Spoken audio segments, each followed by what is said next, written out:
For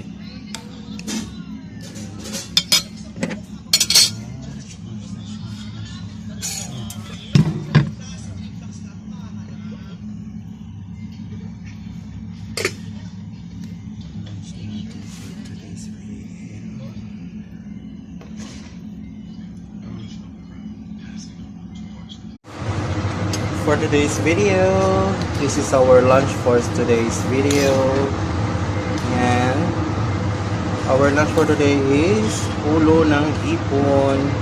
Bali po guys, is scrap siya at lag yung ginagawa ito mga scrap, and ginagawang sinigang. Ayan, sinigang with mixed vegetables na siya, with okra, with talong. Ayan. So this is our lunch for today, sinigang na ulo ng hipon.